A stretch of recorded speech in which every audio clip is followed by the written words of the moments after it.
প্রিয় অষ্টম শ্রেণীর ছাত্রছাত্রী, আমার চ্যানেলে স্বাগতম। আজকে তোমাদের সঙ্গে আলোচনা করছি থার্ড সামারটিভ এভালুয়েশন টেস্ট 2024 এর পরিবেশ ও বিজ্ঞান প্রশ্নপত্র নিয়ে। আমার কাছে এই মুহূর্তে পরিবেশ ও বিজ্ঞান প্রশ্নপত্রটি চলে এসছে। আমরা দেখে নিই গুরুত্বপূর্ণ প্রশ্নগুলো কি রয়েছে।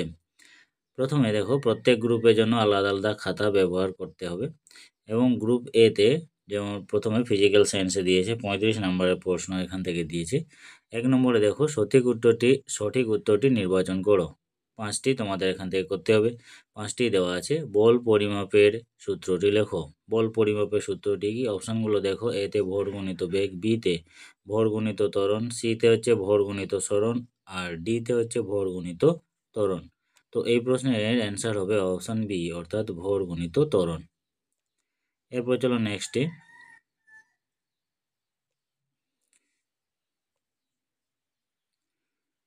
হিরে চকচকে দেখায় আলোর কোন ধর্মের জন্য? অপশান প্রতিফলন, প্রতিসরণ, অভ্যন্তরীণ পূর্ণ প্রতিফলন, ডি হচ্ছে প্রতিসৃত রশ্মি। তো এই প্রশ্নের অ্যান্সার হবে অপশান সি, অর্থাৎ অভ্যন্তরীণ পূর্ণ প্রতিফলনের জন্য। এরপর চলো নেক্সট কোশ্চেন। অ্যালুমিনিয়াম ফ্লোরাইড প্রস্তুত হয় কি দিয়ে? প্রস্তুত হয় Al3+ ও F-2 আয়ন দ্বারা, Al+ ও F-2 আয়ন দ্বারা, Al3+ ও F- আয়ন দ্বারা, আর ডি হচ্ছে Al2+ ও F- আয়ন দ্বারা। এই প্রশ্নের অ্যান্সার হবে অপশান সি, অর্থাৎ Al3+ F-1। যার সংকেত অ্যালুমিনিয়াম ফ্লোরাইডের সংকেত হচ্ছে AlF3। এরপর চলো নেক্সটে। Na2O2 হলো একটি ড্যাশ। অপশান ক্ষারীয় অক্সাইড, বিতে আম্লিক অক্সাইড, সিতে উভয়ধর্মী অক্সাইড, আর ডিতে হচ্ছে পার অক্সাইড। NaO2 হচ্ছে একটি পার অক্সাইড। অপশান ডি সঠিক উত্তর হয়ে যাবে। এবার চলো নেক্সটে। রকেটে জ্বালানি হিসাবে ব্যবহৃত হয়। অপশানগুলো তরল অক্সিজেন, তরল হাইড্রোজেন, তরল নাইট্রোজেন, তরল কার্বন ডাইঅক্সাইড। তো এই প্রশ্নের অ্যান্সার হবে অপশান এও সঠিক আছে। তরল অক্সিজেন আর তরল হাইড্রোজেন দুটোই কিন্তু ব্যবহার করা হয়। তোমরা এই বির মধ্যে যদি ঠিক করেছো তাহলে অবশ্যই দুটোর মধ্যে প্রশ্ন সঠিক আছে, অ্যান্সার ঠিক আছে। এরপর চলো নেক্সটে। নিচের প্রশ্নগুলি উত্তর দাও। ওজন ও বল পরিমাপ করার জন্য কোন যন্ত্রের সাহায্য হয়? এই প্রশ্নের অ্যান্সার হবে ডায়াগোমিটার। ওজন ও বা বল পরিমাপ করার জন্য ব্যবহার করা হয়। এবার নেক্সট। পরস্পর 90 ডিগ্রি কোণে আনত দুটি সমতল দর্পণের মাঝে কোনো একটি বস্তু রাখলে ওই বস্তুর কতগুলি প্রতিবিম্ব গঠিত হবে? এই প্রশ্নের অ্যান্সার হবে ওই বস্তুর 3টি প্রতিবিম্ব গঠিত হবে। এরপর চলো নেক্সটে। একটি ধনাত্মক মূলকের সংকেত সহ নাম লেখো।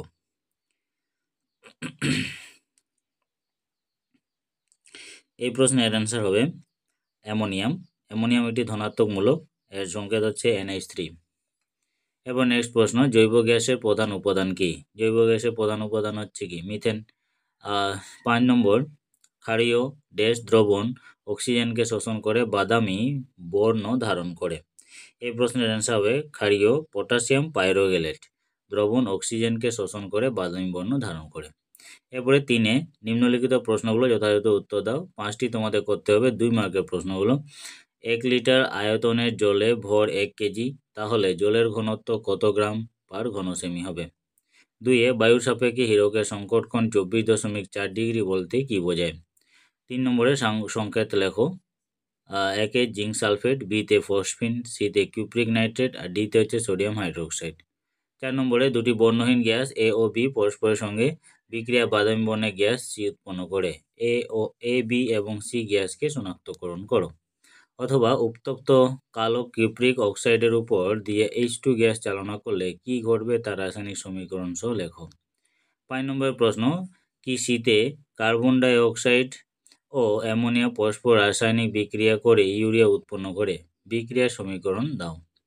অথবা মার্বেল পাথর থেকে কার্বন ডাই অক্সাইড প্রস্তুত করার সময় লঘু সালফিউরিক অ্যাসিড ব্যবহার করা হয় না কেন? এবারে 4 নম্বরে 3 নম্বর প্রশ্ন, এখান থেকে 5টি করতে হবে। নিম্নলিখিত প্রশ্নগুলি উত্তর দাও। প্রবণতা কাকে বলে? তরলের ঘনত্বের সঙ্গে তরলের প্রবণতার সম্পর্ক কি কি? চাপের SI এককটি লেখো। 2 নম্বরে জলের ভিতরে বুদবুদ চকচক করে কেন? এবার নেক্সট 3 নম্বরে ম্যাগনেসিয়াম একটি পরমাণু, ইলেকট্রন বিন্যাস 2 8 2। পরমাণুটিতে 12টি নিউট্রন থাকলে পরমাণুতে মোট ইলেকট্রন সংখ্যা কত? ওই পরমাণু পারমাণবিক সংখ্যা ও ভর সংখ্যা কত? পরমাণুটির চিহ্ন লেখো। 4 নম্বরে পরীক্ষাগারে অক্সিজেন প্রস্তুতির রাসায়নিক দ্রব্য বিক্রিয়া শর্ত ও সমিত সমীকরণ লেখো। অথবা ZNO এর সঙ্গে অ্যাসিড ও ক্ষারের বিক্রিয়ায় উপযুক্ত সমীকরণ দিয়ে দেখাও কেন এটিকে উভধর্মী অক্সাইড বলা হয়। 5 নম্বর প্রশ্ন, স্বচ্ছ চুন জলে প্রথম অল্প ও পরে অতিরিক্ত কার্বন ডাই অক্সাইড চালনা করলে কি হবে? সমীকরণ সহ লেখো। অথবা বহুরূপতা কাকে বলে? ছকের মাধ্যমে কার্বনের রূপভেদগুলি দেখাও। এটা গ্রুপ এ অর্থাৎ ফিজিক্যাল সায়েন্স থেকে তোমাদের প্রশ্নগুলো দেওয়া ছিল। এরপরে গ্রুপ বি অর্থাৎ লাইফ সায়েন্স থেকে প্রশ্নগুলো দেওয়া হয়েছে। 35 নম্বরের প্রশ্ন এখানেও আছে। প্রথমে দেখো, সঠিক উত্তরটি নির্বাচন করে লেখো। 1 নম্বরে অ্যান্টিবায়োটিক উপাদান পাওয়া যায় যে উদ্ভিদে, সেটি হলো ড্যাশ। অপশনগুলো দেখানো, আমলকি, পুদিনা, ঘৃতকুমারী, নয়নতারা। এই প্রশ্নের অ্যান্সার হবে অপশন বি অর্থাৎ পুদিনাতে পাওয়া যায়। এরপর যেন একটা নীল পাহাড়ি পায়রা দেখতে পাওয়া যায়। কোথায় দেখতে পাওয়া যায়? গোবি মরুভূমি, থর মরুভূমি, আরবে মরুভূমি, সাহারা মরুভূমি। এই প্রশ্নের অ্যান্সার হবে অপশন ডি অর্থাৎ সাহারা মরুভূমিতে। এরপর চলো নেক্সটে, যে হরমোনে বেশি ক্ষরণের চোখ দুটি ঠেলে বাইরে চলে আসে সেটি হলো ড্যাশ। এই প্রশ্নের অ্যান্সার হবে অপশন প্রথমে দেখো ইনসুলিন, থাইরক্সিন, গ্লুকাগন, আর 4 নম্বরে আছে অ্যাড্রিনালিন। প্রশ্নের উত্তর হবে অপশন 2 অর্থাৎ থাইরক্সিন। এরপরে নেক্সট, মাইসেলিয়াম গঠনে উপস্থিত কোনটা? শৈবাল, ভাইরাস, ব্যাকটেরিয়া, ছত্রাক। এই প্রশ্নের অ্যান্সার হবে অপশন 4 অর্থাৎ ছত্রাক, মাইসেলিয়াম। এরপরে নেক্সটে, প্রতিকূল পরিবেশকে জয় করার জন্য উদ্ভিদ কোষকে যে অতিরিক্ত সুরক্ষা দিয়ে থাকে সেটি কি? অপশন 1 নম্বরে ক্লোরোপ্লাস্ট, 2 কোষ প্রাচীর, 3 গোলগি বডি, আর 4 হচ্ছে নিউক্লিয়াস। এই প্রশ্নের অ্যান্সার হবে অপশন 2 নম্বরের কোষ প্রাচীর। এরপর চলো নেক্সট, শূন্যস্থান পূরণ। ড্যাশ হরমোনের প্রভাবে ছেলেদের গলার স্বর ভাঙন ঘটে। এই প্রশ্নের অ্যান্সার হবে অ্যান্ড্রোজেন হরমোনের প্রভাবে ছেলেদের গলার স্বর ভাঙন ঘটে। এবারে 2 নম্বরে, ড্যাশ অক্টোপাস মানুষের পক্ষে প্রাণঘাতী। এর অ্যান্সার হবে ব্লু রিংড অক্টোপাস, অর্থাৎ যেটাকে আমরা নীল রংযুক্ত অক্টোপাস বলি, সেই ব্লু রিংড অক্টোপাস মানুষের পক্ষে প্রাণঘাতী। 3 নম্বরে, পশ্চিমবঙ্গের উত্তরে শকুন সংরক্ষণ কেন্দ্রের নাম লেখো। পশ্চিমবঙ্গের উত্তরে শকুন সংরক্ষণের নাম হচ্ছে রাজা ভাতখাওয়া, যেটা জলপাইগুড়িতে অবস্থিত। অসমের রানীতে অবস্থিত। দুটো রয়েছে, বাট এখানে একটা বলেছে শকুন সংরক্ষণ কেন্দ্রের নাম রাজা ভাতখাওয়া। এবারে সংক্ষিপ্ত উত্তর দাও। পশ্চিমবঙ্গের রাজ্য পশুর নাম কি? পশ্চিমবঙ্গের রাজ্য পশুর নাম কি? এর অ্যান্সার হচ্ছে মেছো বিড়াল। এবারে 2 নম্বর, ভারতের জাতীয় জলজ প্রাণীর নাম কি? ভারতের জাতীয় জলজ প্রাণী ডলফিনকে বলা হয়, তাই অ্যান্সার হবে ডলফিন। ভারতে বিপন্ন প্রাণী রেড পান্ডার প্রধান খাদ্য কি? ভারতে বিপন্ন প্রাণী রেড পান্ডার প্রধান খাদ্য হচ্ছে বাঁশ। এরপরে 4 নম্বরে, বাম দিকের সাথে ডান দিকে মিল করে লেখো। বাম দিক ডান দিক দেওয়া আছে। 10 বাহুযুক্ত সামুদ্রিক প্রাণী, বহু পাপড়িযুক্ত ফুলের মতো প্রাণী, অ্যালগাল ব্লুম, উত্তর মেরুতে অনুপস্থিত, ডারসাল বার্সা, কানকোতে 5টি ফাটল উপস্থিত।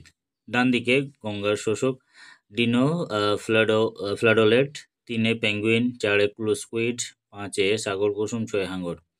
এরপরে নেক্সট 5 যে কোনো 3টি প্রশ্নের উত্তর দাও। প্রশ্নগুলো দেখো, স্নায়ুকোষের 2টি কাজ লেখো। 2 নম্বরে, অ্যামোনিফিকেশন ও নাইট্রিফিকেশন বলতে কি বোঝো? সিতে বৃদ্ধিপোষক হরমোনের 2টি কাজ লেখো। এরপর নেক্সট, টিকাকরণ কাকে বলে? ইতে নয়নতারার মূলে উপস্থিত উপক্ষারটির নাম কি? রসুনে উপস্থিত যৌগটির নাম কি? এরপরে নেক্সট 4 যে কোনো 5টি প্রশ্নের উত্তর দাও। নিউক্লিয়াস সম্পর্কে সংক্ষেপে আলোচনা করো। বিতে ভাইরাসের 3টি বৈশিষ্ট্য লেখো।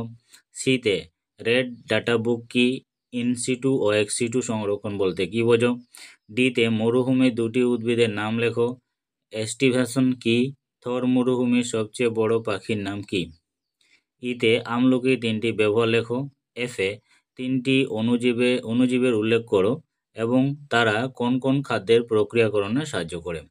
জিতে অ্যান্টার্কটিকা পরিবেশ দূষণ সম্পর্কে আলোচনা করো। এইচে অ্যান্টিডায়াবেটিক হরমোন কোনটি?